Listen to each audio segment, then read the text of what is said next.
Il est 23 heures. Bonsoir à tous et bienvenue dans cette édition. Ensemble, on développe les titres. La transformation structurelle de l'économie ivoirienne, c'est le titre de l'ouvrage écrit par l'inspecteur général d'État Théophile Awandouli. La dédicace de l'œuvre a eu lieu jeudi à Abidjan en présence du Premier ministre Patrick Achi qui l'a qualifié de véritable bréviaire de l'économie ivoirienne. 440 milliards de francs CFA de la Banque mondiale à la Côte d'Ivoire, une manne financière pour développer les secteurs de l'éducation et de l'électricité. La signature de convention a eu lieu en présence du ministre de l'économie et des finances, Adama Coulibaly. On en parle dans quelques instants. Et puis nous ferons un gros plan sur ces bâtiments qui menacent de s'écrouler parce que vétustes. À Abidjan, on en compte plus d'une dizaine. Des bâtisses qui ne sont plus aux normes, mais qui continuent d'abriter des locataires. Ça sera dans le dossier vu d'ici de la rédaction de RTI 1. Voilà pour les titres. Merci de regarder votre chaîne préférée. Il est bon de savoir que le président de la République a quitté Abidjan ce vendredi 20 janvier pour un séjour en France. C'est devant plusieurs membres du gouvernement que le chef de l'État a embarqué à l'aéroport Félix Houphouët-Boigny d'Abidjan. Le ministre gabonais des Affaires étrangères, Michael Moussa Adamo, est décédé à 62 ans ce vendredi 20 janvier à Libreville après avoir fait un malaise cardiaque. C'était lors du Conseil des ministres, a annoncé le gouvernement aux commandes de la diplomatie gabonaise depuis mars 2022. Michael Moussa Adamo était un proche du président Ali Bongo Ondimba. Et ce télégramme de la présidence de la République adressé à son Excellence M. Ali Bongo Ondimba, président de la République gabonaise. Monsieur le Président et chers frères, c'est avec une profonde tristesse et une vive émotion que j'ai appris la disparition brutale de son Excellence Monsieur Michael Moussa Adamo, ministre des Affaires étrangères, survenu ce vendredi 20 janvier 2023 à Libreville des suites d'un malaise cardiaque lors des conseils de ministres. En cette circonstance particulièrement douloureuse, le gouvernement et le peuple ivoirien se joignent à moi pour témoigner de notre profonde compassion et de notre solidarité à votre Excellence et au peuple frère gabonais. Je salue la mémoire de ce diplomate chevronné, grand serviteur de l'État et fidèle compagnon qui a su mériter votre confiance grâce à ses immenses qualités professionnelles et humaines connues de tous. Je prie votre Excellence de bien vouloir transmettre à la famille de l'illustre disparu mes condoléances les plus émues, de même que ma sympathie dans cette dure épreuve. Très haute et fraternelle considération signée Alassane Ouattara, président de la République de Côte d'Ivoire. D'une économie de production à une économie de transformation, c'est l'objectif de l'inspecteur général d'État Théophile Awandouli a publié jeudi un essai critique de plus de 300 pages. L'ouvrage dédié à la transformation structurelle de l'économie ivoirienne met en lumière l'état des lieux, les enjeux actuels et les grands défis en lien avec le contexte économique mondial, sans oublier les perspectives. Une cérémonie à laquelle participait le Premier ministre Patrick Achi, le reportage de Franck Quadio. Le succès de ce pays repose sur l'agriculture. Ce postulat de base caractérisant le développement économique de la Côte d'Ivoire a évolué depuis les années 60. D'une économie portée par la production agricole, la Côte d'Ivoire arbore aujourd'hui les couleurs de la transformation des biens et services. C'est ce changement de structure que les experts appellent changement structurel d'une économie, et l'inspecteur général d'État depuis 2017, Théophile Awandouli, économiste reconnu, dresse dans cet essai de 332 pages intitulé « La transformation structurelle de l'économie ivoirienne », le tableau spécifique de la Côte d'Ivoire. L'ouvrage, c'est 3 grandes parties et c'est 9 chapitres. En 1960, la Côte d'Ivoire avait un PIB de 760 milliards et qu'aujourd'hui, on est qu'à 45 000 milliards. Vous voyez, la Côte d'Ivoire a fait un pas important, mais pas suffisant pour devenir un pays industrialisé. Donc, dedans également, modestement, j'apporte un certain nombre d'éléments, des conditions qu'il faut remplir pour pouvoir arriver au pays comme la Corée du Sud, comme la Thaïlande, comme la Malaisie. L'œuvre relève les bons qualitatifs effectués par la Côte d'Ivoire en termes de croissance, mais dans le cadre des perspectives met en lumière les secteurs stratégiques à parfaire. Il faut multiplier les infrastructures, ce n'est pas suffisant. C'est l'énergie, c'est l'eau, tout ce qui contribue à la productivité des entreprises. Et également au niveau des financements, il faut que les banques s'engagent un peu plus aux côtés des entreprises ivoiriennes. Il y a la formation qui est extrêmement importante. Un outil d'orientation économique publique donc, autant utile pour enseignants, étudiants et autres consultants, ce qui explique la présence effective de plusieurs personnalités institutionnelles dont Ngolo Coulibaly, Aka Awele et le roi Désiré Montano, ainsi que plusieurs ministres de la République, tous venus s'approprier l'ouvrage et justement, président la cérémonie, le Premier ministre Patrick Achi note l'impact de cette création littéraire sur l'exécution du programme gouvernemental. Vous avez fait référence à des pays, à des lieux, à des écrits et à l'évolution de l'économie de ces pays-là, en particulier ceux du sud-est asiatique, qui ont été les sources d'inspiration essentielles de Côte d'Ivoire 2030.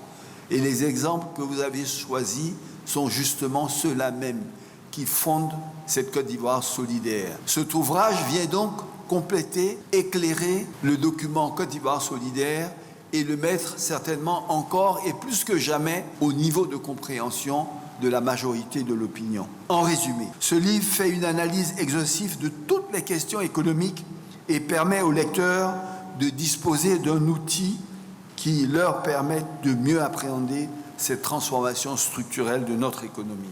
Une présentation d'ouvrage suivie dans les prochaines semaines de plusieurs rencontres avec le monde universitaire à travers le pays.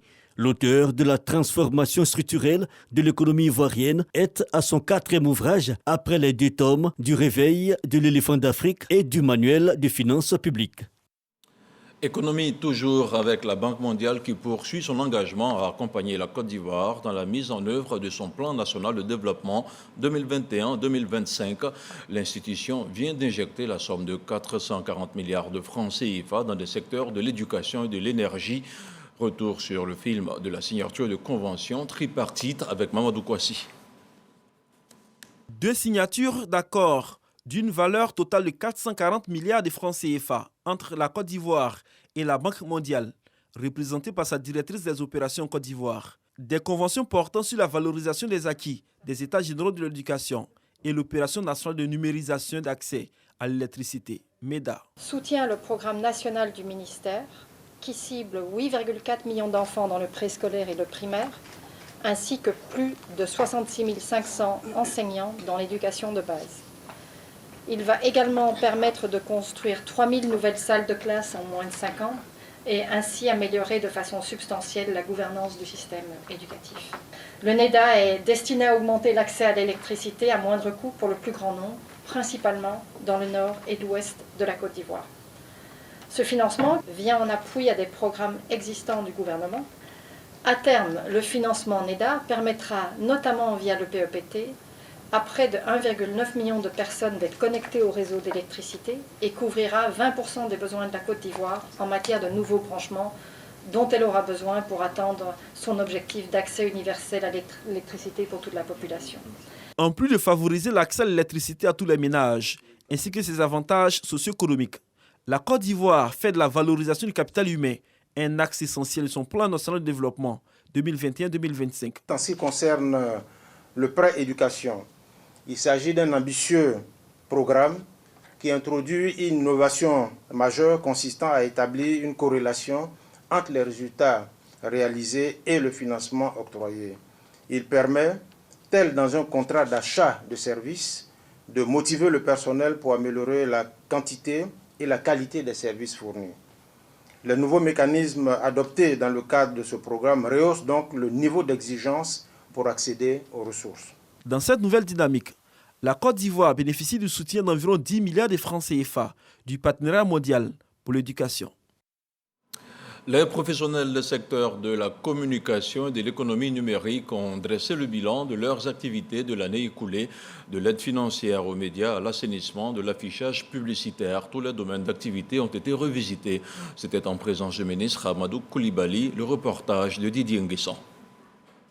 L'année 2022 a été richement meublée au ministère de la Communication et de l'économie numérique. De la réforme de la communication publicitaire au décret sur les startups, en passant par de nombreux projets de loi qui, à terme, renforceront l'arsenal juridique du secteur, le ministère a bouillonné. À l'entame de la nouvelle année, chacun des acteurs fait le point de son secteur. Dans une étude réalisée en 2022 par le groupe de la Banque mondiale, et je cite, « La place du numérique dans l'économie ivoirienne progresse rapidement. En 10 ans, le nombre d'utilisateurs d'Internet est passé de 9% à 34% de la population. Le secteur des services de télécommunications a généré un chiffre d'affaires de 1139 milliards de francs CFA en 2021, soit près de 2 milliards de dollars, ce qui représente 3% du PIB, près de 3 000 emplois directs et plus de 100 000 emplois indirects. La signature d'un contrat de performance entre l'État de Côte d'Ivoire et la SNPC pour la période 2023-2025, le soutien apporté à l'État à Edipresse qui a permis d'aider la société à éponger une partie de ses dettes vis-à-vis des éditeurs locaux et internationaux. Plusieurs conventions ont été signées en 2022 par la Poste avec des partenaires sur des sujets à caractère numérique. La politique gouvernementale en matière de communication et d'économie numérique, mise en œuvre par le ministre de tutelle Amadou Koulibaly, a été en 2022 un vaste chantier avec un taux d'exécution satisfaisant. L'étude de la restructuration de la gouvernance des structures du secteur de l'économie numérique. Nous avons aussi initié l'opérationnalisation de la stratégie nationale du développement du numérique, la création du Comité national de digitalisation de Côte d'Ivoire, CNDigit. Nous avons également lancé l'étude sur l'analyse du nouveau modèle économique du secteur de la presse. Une réforme du secteur de la publicité en Côte d'Ivoire à travers une digitalisation complète. Les défis restent importants en perspective, notamment les moyens mis à la disposition de la RTI pour la réussite de la couverture médiatique de la CAN 2023 qui se jouera en 2024. Le déploiement total de la TNT sur le territoire national en réglant le problème des zones blanches et le doublement de la contribution de l'économie numérique au PIB passant de 3 à 6%. On se rend maintenant dans la zone industrielle d'Akoupé jeudi PK24 avec la société Coudis qui s'installe en Côte d'Ivoire. L'usine inaugurée permettra d'alimenter près de 32 millions de poussins sur un effectif de 180 millions de poussins produits par jour. L'inauguration de la fabrique alimentaire s'est déroulée en présence du ministre Souleymane Diarra-Souba. Un reportage d'Ami Diarra-Souba commenté par Godefroy Kambawa. Bonne nouvelle pour les acteurs du secteur avicole. Une usine de production d'aliments finis de haute qualité vient de voir le jour. Elle est dotée d'équipements de pointe aux normes européennes avec une capacité de 120 000 tonnes par an, soit environ 35 millions de poussins nourris. Cette infrastructure vient répondre ainsi à deux préoccupations du gouvernement, l'amélioration de la couverture du pays en protéines animales de qualité et la lutte contre le chômage avec la création de centaines d'emplois directs et indirects. La croissance rapide de l'économie ivoirienne stimule la demande d'aliments locaux. Pour devenir plus autosuffisant, il est important d'augmenter la production locale de protéines animales. Avec notre expérience et nos connaissances dans le domaine de la nutrition animale, DEUS est le partenaire idéal pour contribuer à une production locale. Cette usine vient aider les éleveurs à augmenter leur productivité. Pour rendre cette politique qui a une valeur de près de 1000 milliards de francs CFA, plusieurs réformes ont été engagées, parmi lesquelles figure la problématique d'une alimentation animale de qualité et en quantité suffisante. L'inauguration de cette usine apparaît donc comme une contribution à la résolution de cette problématique. La capacité de notre pays à atteindre son autosuffisance dans ce secteur est naturellement une priorité absolue compte tenu des enjeux en matière de sécurité alimentaire régionale et dans le contexte plus global de demande croissante en produits animaux de qualité. Je me réjouis donc de l'installation, de l'implantation de cette usine qui vient renforcer la disponibilité des aliments de bétail et contribuer ainsi au développement des filières avicoles en Côte d'Ivoire. Je me réjouis également de l'impact socio-économique au regard de l'importance des investissements réalisés et des emplois créés, mais surtout des interactions qu'elle va engendrer avec les autres secteurs d'activité, notamment avec le secteur agricole. Et avec cette installation également, il y aura le transfert de technologies, je pense, entre le Pays-Bas et la Côte d'Ivoire en matière avicole.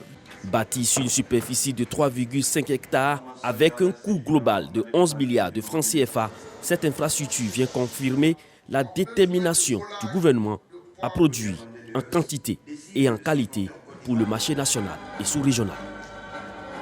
Au moins 2500 milliards de francs CFA ont été affectés à la construction des infrastructures en Côte d'Ivoire. Ce sont des chiffres du ministère de l'Équipement et de l'Entretien routier.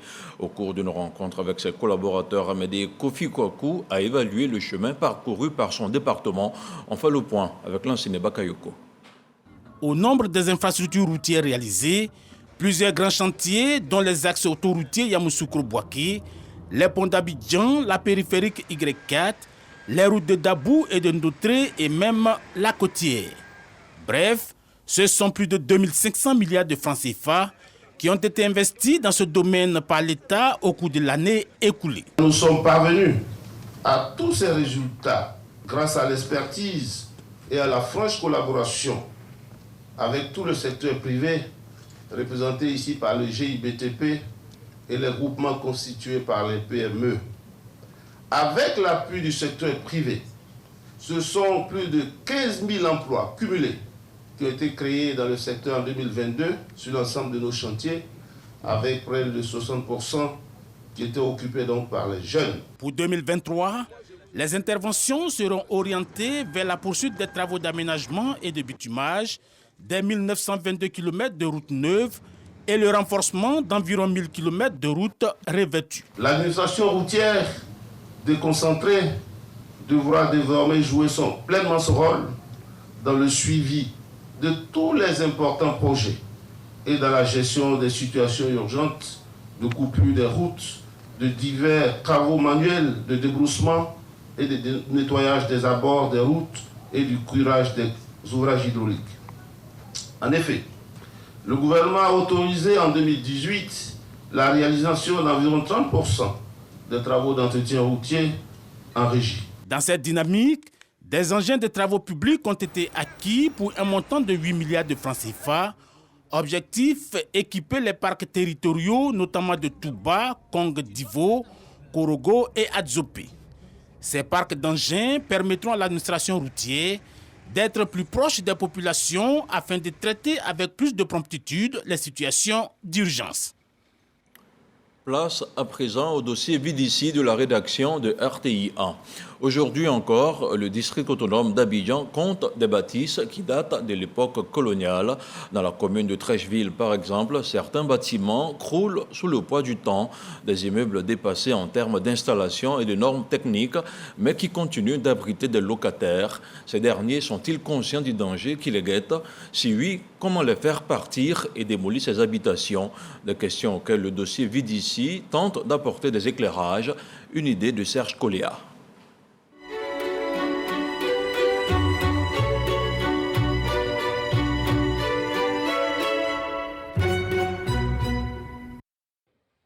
Cette bâtisse est située dans la commune de Trècheville, plus précisément à l'avenue 7, rue 20 Barré.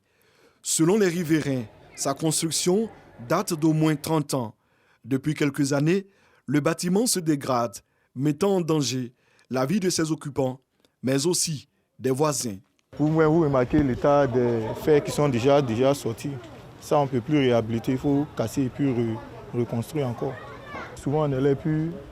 Il y a des briques qui tombent sur le toit, mais il y a toujours des occupants sur l'immeuble. Bon. Souvent, quand ces gens de trucs arrivent, quand tu veux essayer de dénoncer, on te prend pour le méchant, le voisin méchant. Pourtant, nous sommes en danger ici.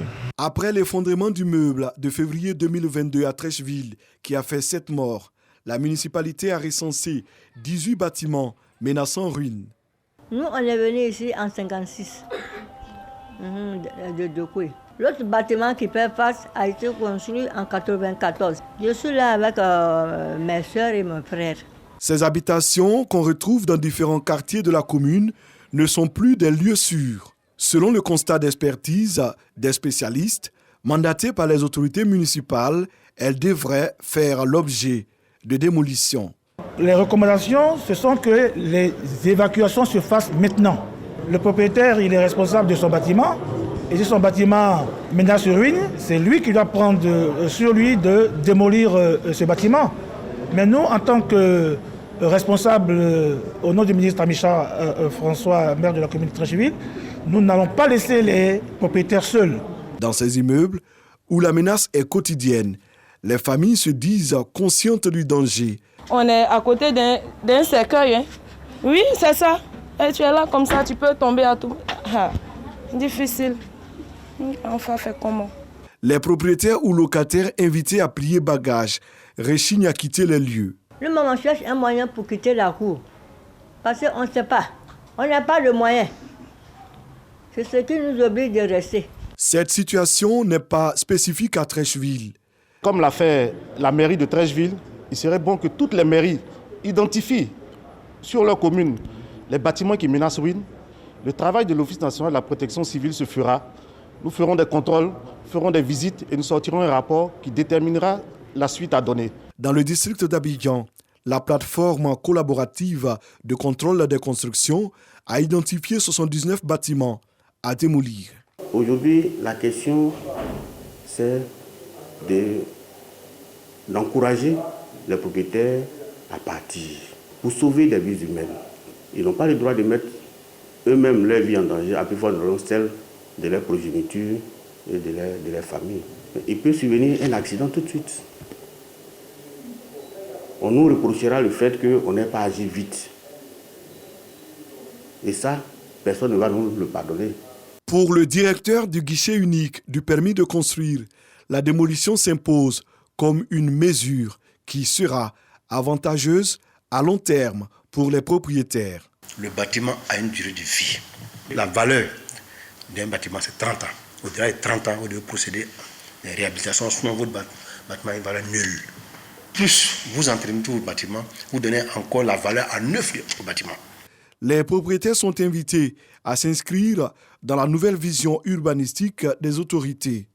Des zones ciblées, nous pensons à Trécheville, nous pensons à Djamé. Nous pensons également à Tekoubé. Ces zones-là ont besoin d'une restructuration. Le foncier appartient au privé et il n'est pas question de déposséder les populations de leurs fonciers. Il est prévu en accord avec eux, avec la sensibilisation pour qu'eux-mêmes comprennent qu'ils peuvent tirer beaucoup de profit en acceptant cette restructuration, en contractant avec des opérateurs économiques qui peuvent les accompagner dans la transformation de leurs bâtis en des bâtis beaucoup plus modernes, qui sera beaucoup plus rentable que les coûts communs qu'on voit dans ces quartiers. Ces 3 dernières années, le phénomène des écroulements d'immeubles a touché essentiellement les nouvelles constructions. Les enquêtes ont démontré que sur ces chantiers, les règles et normes sont foulées aux pieds. Aujourd'hui, pour lutter efficacement contre cette situation, il faut également prendre en compte les bâtiments vétustes et mal entretenus qui ne tiennent visiblement plus la route. Un document de Serge Coléa à revoir sur RTIA. Le ministre de la Santé était jeudi à l'Institut national de la santé publique dans la commune d'Adjamé. Pierre Demba est allé à la rencontre des acteurs du système de santé du pays. Il a présenté les acquis de l'année écoulée. Il a aussi donné des orientations pour l'amélioration de l'offre de santé en Côte d'Ivoire. On en parle avec Jean-Marc Djadji. Une centaine de membres de tous les ordres professionnels de la santé, directeurs de structures et associations à l'Institut national de la santé publique. Ces acteurs du système sanitaire ivoirien ont répondu massivement à l'invitation du ministre de la Santé, de l'Hygiène publique et de la couverture maladie universelle, Pierre Demba. Objectif, dresser le diagnostic et présenter les nouvelles orientations. Plus de 75% des populations accèdent aujourd'hui à des soins à moins de 5 km. La Côte d'Ivoire enregistre 25 millions de doses injectées du 1er mars 2021 jusqu'à ce jour, soit 42% de la population totale vaccinée contre la Covid-19. Voici, entre autres, quelques acquis présentés par le ministre Pierre Demba. Sous le leadership du président de la République, son Excellence Alassane Ouattara, et sous la conduite du Premier ministre, son Excellence Patrick Achi, le ministère a mis à la disposition des populations ivoiriennes de nouveaux établissements avec des équipements de pointe, notamment avec la réalisation de 3 CHR à Azopé, Mans et San Pedro, la réalisation de 2 hôpitaux généraux à Méagui et Danané et 70 établissements sanitaires de premier contact un peu partout en Côte d'Ivoire. Nous avons également réhabilité 4 hôpitaux généraux, 4 CHR, 242 établissements sanitaires de premier contact, soit plus de 800 lits supplémentaires ouverts en 2022. L'accessibilité financière, la réforme hospitalière et l'opérationnalisation des 3 premiers pôles régionaux d'excellence santé PRS de San Pedro, Mans et Odiné s'inscrivent dans les nombreux défis du gouvernement. La généralisation de la couverture maladie universelle est un de nos objectifs majeurs à atteindre au cours de l'année 2023. Nous ne devons pas perdre également de vue le maintien de la vaccination contre la Covid pour atteindre l'objectif vaccinal de 70% de la population afin d'être définitivement débarrassé de cette pandémie. La réforme hospitalière, pour sa part, doit être opérationnelle en 2023 et nous avons prévu que les conseils d'orientation et de surveillance seront opérationnels dans tous les 134 établissements publics hospitaliers. Les acteurs de la pyramide sanitaire se sont ensuite engagés à accompagner le ministre Pierre Demba dans ses missions. Au menu de ces échanges, 10 professionnels et volontaires élevés au rang de chevaliers, d'officiers et de commandeurs du mérite de la santé, du matériel roulant offert aux directeurs régionaux de la santé. Santé toujours avec cette fois-ci le point de la situation de la Covid-19 au 20 janvier.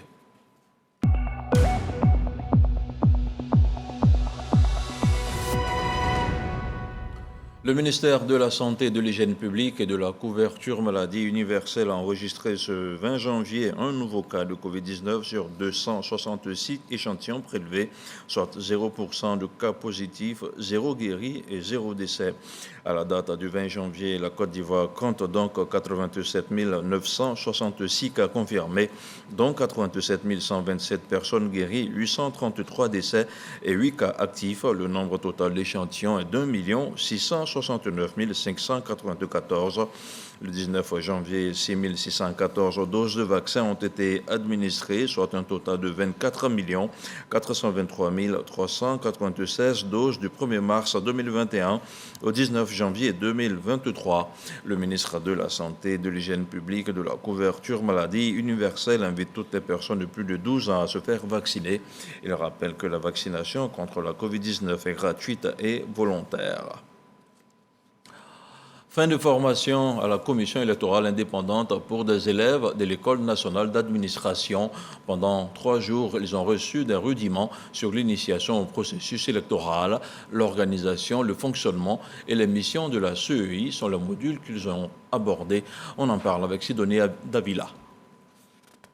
De la théorie à la pratique pour ces futurs administrateurs en immersion à la CEI.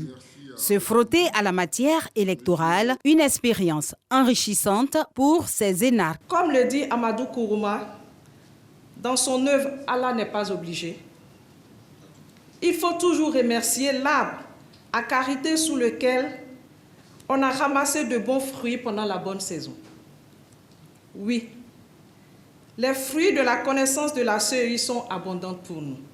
L'immersion des énarques à la commission électorale indépendante est initiée depuis l'an dernier. Ils sont prêts à l'emploi en tant qu'autorité administrative. Ils seront donc en contact avec la commission électorale indépendante. Donc il était mieux qu'ils puissent venir et de plus près entendre les autorités électorales de notre pays. Et cela pourrait conforter ce qu'ils ont pu avoir comme information là-bas en classe.